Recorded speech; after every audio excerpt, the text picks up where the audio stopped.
نحمده ونصلي على رسوله الكريم اما بعد فاعوذ بالله من الشيطان الرجيم بسم الله الرحمن الرحيم شهر رمضان الذي انزل فيه القرآن هدى للناس وبينات من الهدى والفرقان۔ اس آیت کا ترجمہ ہو چکا ہے۔ تشریحات کے سلسلے میں مختلف امور قرآن کریم کے متعلق بیان ہو رہے ہیں۔ آج اس پر انشاءاللہ امید ہے آخری درس ہوگا۔ قرآن کریم کی خصوصیات کا تذکرہ ہوا کہ یہ کلام الہی ہے، کلام معجز ہے اور کلام محفوظ ہے۔ کلام محفوظ کہ دنیا کے اندر یہ واحد کتاب ہے کہ جس کی حفاظت کی ذمہ داری اللہ تعالی نے خود اپنے ذمہ لی ہے۔ اس کے علاوہ کسی اور کتاب کو یہ خصوصیت حاصل نہیں ہوئی، نہ تورات کو، نہ انجیل کو، نہ کسی کتاب کو۔ یہ خصوصیت اللہ تعالی نے قرآن کریم کو عطا فرمائی۔ اب قرآن نام ہے دو چیزوں کا، ایک ہیں الفاظ جو ہم پڑھتے ہیں اور دوسرے ہیں ان الفاظ کے معانی۔ قرآن دونوں کے مجموعہ کا نام ہے، الفاظ و معانی کا۔ اللہ تبارک و تعالی نے الفاظ کی بھی حفاظت کی ہے اور معانی قرآن کی بھی حفاظت کی ہے، لیکن دنیا میں ان دونوں حفاظتوں کا واسطہ اور ذریعہ کیا ہے؟ میرے بھائیو، یہ جان کر ہمیں بہت خوشی ہونی چاہیے کہ اللہ تعالی نے الفاظ قرآن اور معانی قرآن کی حفاظت کا سبب اور ذریعہ امت کے افراد کو بنایا ہے۔ انسانیت کے جو قلوب ہیں، دل، یہ ان الفاظ قرآن اور معانی قرآن کے سفینے ہیں اور قرآن انہی کا خزینہ ہے۔ انسانیت کے دل اور قلوب سفینہ کی مانند، اور قرآن کریم اور قرآن کے معانی یہ ان کے اندر خزینہ ہے۔ اور اللہ تعالی نے رسول اللہ صلی اللہ علیہ وسلم کو اس مبارک دور سے لے کر آج تک نزول قرآن کو 1450 سال ہو چلے ہیں۔ الحمدللہ الحمدللہ الفاظ قرآن بھی اور معانی قرآن بھی من و عن محفوظ ہیں، اور یہ اعجاز قرآنی ہے کہ ایک بچہ جس کی عمر 8-9 سال ہے، اس کی زبان عربی نہیں ہے، پشتو ہے، سرائکی ہے، سندھی ہے، کوئی اور زبان ہے، اردو ہے، لیکن 8-9 سال کا بچہ 30 پارے پر مشتمل قرآن کریم کو یاد کر لیتا ہے۔ آپ یہ اندازہ کریں کہ دنیا کی کوئی کتاب کسی لغت اور زبان کی، اس کے 5-10 ورقے ہونا اس کا یاد کرنا ناممکن ہوتا ہے، لیکن زبان کی واقفیت نہیں ہے، معنی نہیں جانتا، لیکن الفاظ قرآن اس کو من و عن یاد ہیں۔ یہ قرآن کا اعجاز ہے۔ بڑے سے بڑا امام، عالم، محدث، فقیہ اگر ایک زبر زیر کی غلطی بھی کر لے تو 8-10 سال کا بچہ ٹوک دیتا ہے کہ جناب یہ غلط پڑھ رہے ہو، قرآن کی تصحیح کرو۔ تو اللہ تعالیٰ نے یہ حفاظت اس انداز سے کرائی ہے امت کے افراد سے کہ اس پر امت کو جتنا خوشی کا اظہار کرنا چاہیے وہ کم ہے۔ الفاظ کی حفاظت حفاظ اور قرائے کرام نے کی، اور معانی کی حفاظت اہل علم، علماء، محدثین، مفسرین، فقہاء، ان حضرات نے معانی کی حفاظت کی۔ ایک مثال عرض کروں گا۔ حضور علیہ السلام کے دور میں جب قرآن نازل ہوا تو اس پر حرکات نہیں تھے، زبر زیر پیش، کیونکہ اہل عرب لوگ اس کے اولین مخاطب تھے، ان کو ضرورت ہی نہیں تھی حرکات و سکنات کی، وہ اس کے بغیر روانی کے ساتھ پڑھ سکتے تھے، اس کو سمجھ سکتے تھے، ان کی اپنی زبان تھی، اپنی لغت تھی۔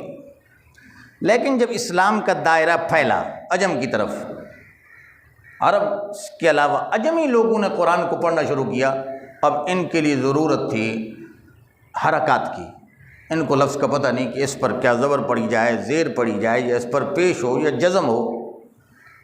اللہ تعالیٰ نے یہ اپنا وقت کے ظالم و جابر حکمران حجاج بن یوسف سے یہ خدمت لی۔ حجاج بن یوسف بڑا ظالم تھا، مسلمان لیکن ظالم حکمران تھا، لیکن یہ کارنامہ اس کا ایسا ہے کہ ہو سکتا ہے کہ یہ اس کی بخشش کا ذریعہ بن جائے۔ قرآن کریم پہ حرکات اعراب لگائے گئے۔ جب قرآن کریم پر اعراب اور حرکات لگا رہے تھے حجاج بن یوسف، تو ایک قبیلے کے چند افراد آئے اور آ کر ایک مطالبہ کیا۔ توجہ سے سنیں، بڑی عام بات ہے۔ اور آ کر حجاج سے کہتے ہیں کہ حجاج صاحب، آپ قرآن پر اعراب اور حرکات لگا رہے ہیں، ہمارا ایک مطالبہ ہے، اگر وہ مان لیں تو جو اس کا معاوضہ چاہیں گے مانگیں گے ہم ادا کریں گے۔ انہوں نے کہا کیا مطالبہ ہے؟ کہتے ہیں قرآن کریم نے سورہ کہف کے اندر دو نبیوں کا ایک واقعہ ذکر کیا ہے، ایک حضرت موسیٰ علیہ السلام تھے، دوسرے حضرت خضر علیہ السلام۔ قرآن کریم کہتا ہے فَانْطَلَقَا حَتَّى إِذَا أَتَيَا أَهْلَ قَرْيَةٍ اسْتَطْعَمَا أَهْلَهَا فَأَبَوْا أَنْ يُضَيِّفُوهُمَا، کہ حالت سفر میں دو پیغمبر چلتے ہوئے ایک گاؤں میں آئے، مسافر تھے، بستی والوں سے کھانا مانگا کہ ہم مسافر ہیں، ہماری مہمانداری کر لو، تو ان بستی والوں نے دونوں پیغمبروں کو کھانا دینے سے انکار کر دیا۔ وہ لوگ کہنے لگے ہم اسی بستی کے ان باشندوں کی اولاد اور نسل ہیں۔ یہ واقعہ قرآن میں ذکر ہے اور ہمیشہ ہماری قومی برائی کی شہادت دے رہا ہے۔ آپ سے مطالبہ ہے کہ اس لفظ میں ایک تھوڑی سی تبدیلی کریں کہ لفظ ہے قرآن کریم کا فَأَبَوْا أَن يُضَيِّفُوهُمَا، کہ انہوں نے انکار کر دیا مہمان نوازی کرنے سے۔ آپ اس ابو کے لفظ میں تبدیلی کریں کہ با کا ایک نیچے جو نقطہ ہے نا، اس کو اٹھا کے اوپر رکھ دیں، ایک نقطے کا اضافہ کر دیں تو یہ بن جائے گا فَأَتَوْا۔ بالکل مفہوم بدل گیا۔ ابا کا معنی ہے انکار کرنا اور اطاع کا معنی ہے دے دینا، کہ پیغمبروں نے کھانا مانگا، قوم نے دے دیا۔ اب اضافہ صرف کیا ہے، ایک نیچے کے نقطے کو اوپر رکھنا ہے اور دوسرے نقطے کا اضافہ کرنا ہے۔ کہنے لگے جو مانگو گے دیں گے۔ اب دیکھیں اللہ جس سے کام لیتا ہے نا، حضور علیہ السلام کی ایک حدیث بھی ہے، فرمایا ان اللہ لا یؤید ھذا الدین بالرجل الفاجر، کہ اللہ تعالیٰ کبھی کبھار دین کی خدمت بڑے فاسق و فاجر سے بھی لے لیتے ہیں، ایسا کام لے لیتے ہیں کہ دنیا حیران رہ جاتی ہے۔ حجاج ویسے ہی مشہور تھا، جلاد کو بلایا، کہتا ہے تلوار لے کے آؤ، جتنے افراد ہیں سب کے سر قلم کر دو۔ انہوں نے مجھ سے ہمت کی ہے کہ کلام الہی میں تبدیلی کروں، سب کو قتل کروا دیا کہ جو قرآن میں تبدیلی کا خواہش مند ہے، میرے بس میں یہ تبدیلی نہیں ہے۔ میرے بھائیو، اللہ تعالیٰ نے اس انداز سے قرآن کی حفاظت کرائی ہے تو یہ الفاظ قرآن بھی محفوظ، معانی بھی محفوظ۔ اب اتنے بڑی عظمت والی کتاب، میرے بھائیو ایک خلاصہ عرض کرتا ہوں، سب ساتھی اس کو یاد کر لیں تو بہت ایک قیمتی سرمایہ ہوگا کہ قرآن کریم جیسی پرعظمت کتاب کے ہم پر حقوق کیا ہیں، ملت اسلامیہ پر، ہم مسلمانوں پر حقوق کیا ہیں۔ قرآن کریم کے چند ایک حقوق شمار کرتا ہوں، سب احباب ان کو نوٹ فرما لیں۔ قرآن کا سب سے پہلا حق ہے ایمان علی القرآن، قرآن پر ایمان رکھنا کہ الحمد سے لے کر والناس تک یہ سارا اللہ کا کلام ہے، یہ ایمان رکھنا قرآن کا حق ہے۔ نمبر 2، قرآن کا حق ہے عمل بالقرآن، قرآنی ارشادات پر عمل کرنا۔ قرآن صرف کہانیوں کی کتاب نہیں ہے یا مردے بخشوانے کی کتاب نہیں ہے، ہاں ٹھیک ہے وہ عمل بھی کرو، ثواب پہنچے گا، لیکن صرف اسی پہ انحصار کر دو کہ شاید قرآن کا مقصد یہی ہے، ایسی بات نہیں ہے۔ قرآن عملی زندگی کی کتاب ہے، تو عمل بالقرآن قرآن کا حق ہے ہر مسلمان عاقل مرد و عورت پہ۔ نمبر 3، تیسرا قرآن کا بڑا حق جو امت پر ہے وہ ہے تلاوت القرآن، قرآن کا پڑھنا، الفاظ قرآن کی تلاوت بھی قرآن کا حق ہے۔ دنیا میں میرے بھائیوں یہ اعزاز ملت اسلامیہ کو حاصل ہے کہ قرآن کو صحیح پڑھنے کے لیے انہوں نے پورے ایک علم کی ایجاد کی ہے جس کو علم تجوید کہتے ہیں۔ دنیا میں کسی قوم کے پاس علم تجوید نہیں ہے، صرف مسلمان کے پاس ہے کہ قرآن پڑھا کس طرح جائے، اس کے حروف کی ادائیگی کا انداز کیا ہو، ایک ایک حرف کا مخرج کیا ہے۔ مثال کے طور پر 2-3 الفاظ ہیں جو آپس میں ایک دوسرے کے ساتھ ملتے جلتے ہیں، مثلا لفظ غلہ ہے، اب اگر آپ اس کو ضاد کے مخرج سے ادا کریں گے، ضاد لام غلہ، تو اس کا معنی ہوتا ہے راستہ بھٹک جانا، گمراہ ہو جانا۔ اور اگر آپ اسی کو ضاد کی بجائے غلہ طاغا وا پڑھیں گے تو اس کا معنی ہوتا ہے سایہ کرنا،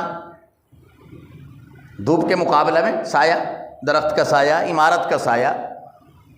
اور اگر آپ اس کو وا کی بجائے زا لگا دیں گے، زلہ، تو اس کا معنی بدل جائے گا، اس کا معنی ہوتا ہے پھسلنا، قدم کا پھسل جانا۔ اور اگر آپ اس زا کی بجائے ذال لگا دیں گے اس کے ساتھ ذلہ، تو اس کا معنی ذلیل ہونا۔ اب الفاظ بدلتے گئے تو معنی بدلتا گیا۔ اب ایک انسان قرآن میں لفظ ضاد ہے، اگر ضاد کی بجائے زا پڑھ دے گا تو کیا معنی برقرار رہے گا؟ اب یہ کون سیکھے گا؟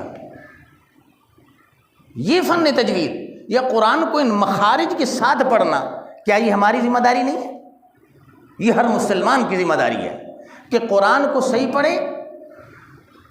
سبحان اللہ، قرآن کیا کہتا ہے کہ رتل القرآن ترتیلا، قرآن کو ترتیل کے ساتھ پڑھو، جو اس کے پڑھنے کا حق ہے۔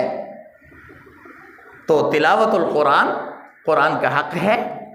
حضرت علامہ انور شاہ کاشمیری رحمہ اللہ نے بڑا عجیب نکتہ لکھا، فرمایا قرآن کی تلاوت یہ اس امت کی خصوصیت ہے، نہ پہلی امتوں کو نصیب ہوئی اور نہ ہی تلاوت القرآن کی طاقت اللہ نے فرشتوں کو دی۔ فرشتے بھی تلاوت نہیں کر سکتے،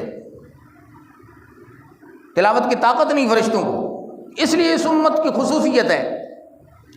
اب حدیث میں آتا ہے بخاری شریف میں کہ جب کوئی مسلمان مومن قرآن کی تلاوت کرتا ہے نا، دنیا کے اندر زمین کے اوپر جو فرشتے ہیں یہ جماعت اور لشکر بنا کر آ کر وہ قرآن سنتے ہیں تاکہ اس قرآن کی جو برکات اور تجلیات اور انوارات ہیں یہ بھی اس سے مستفید ہو جائیں۔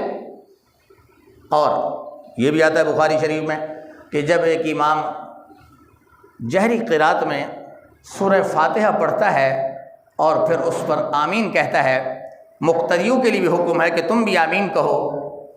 اذا قال الامام غیر المغضوب علیہم ولا الضالین فقولوا آمین، کہ جب امام یہ جملہ پڑھے غیر المغضوب علیہم تم آمین کہو۔ اب بخاری شریف کے الفاظ ہیں من وافق تأمینہ تأمین الملائکہ غفر لہ، کہ جب امام یہ جملہ کہتا ہے نا، ملائکہ جو اس ماحول میں موجود ہوتے ہمیں تو نظر نہیں آتے، فرمائے وہ آمین کہتے ہیں۔ اب مقتدیوں میں فرمائے جس کی آمین فرشتوں کی آمین کے ساتھ ٹچ ہو گئی، یعنی ایک ہی وقت میں ادا ہوئی، فرمایا ان بندوں کے گناہوں کی مغفرت ہو گئی، گناہوں کی مغفرت ہو گئی۔ من وافق تامینہ تامین الملائکہ غفر لہ، بخاری شریف کی روایت۔ تو میرے بھائیوں، قرآن کا پڑھنا قرآن کا حق ہے۔